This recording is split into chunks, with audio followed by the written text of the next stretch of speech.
आज कार्यक्रमको 22औं दिन माघे सङ्क्रान्तिको अवसरमा हामी राष्ट्रिय सनातन सेवक नेपाल चाहिँ यहाँ हाम्रो दैनिकीको खानपिन तथा कपडा वितरण कार्यक्रम अन्तर्गत आज माघे सङ्क्रान्तिलाई लक्षित गरिएर स्पेसल आइटमहरू बनिरहेको छ।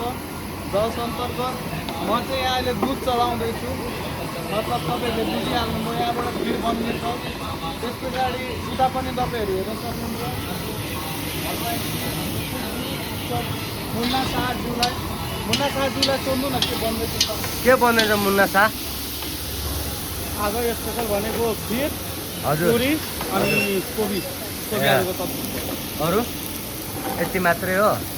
ल धन्यवाद। त्योसँगै हाम्रो यता पुरी पनि बन्दैछ। भाइ के गर्दै हो? खानिरहेको छु पुरीको लागि। ए पुरीको लागि आज पुरी खुवाउने होइन सबैलाई? सबैलाई त मम्मी और ये लोग साथ के हमरा से तिल के लाका नि बिगड़ गेल ना।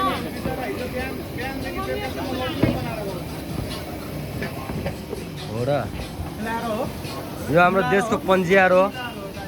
मेरो बहिनी हो। ए हजुरको बहिनी हो। खाना पकाएको भागे नि।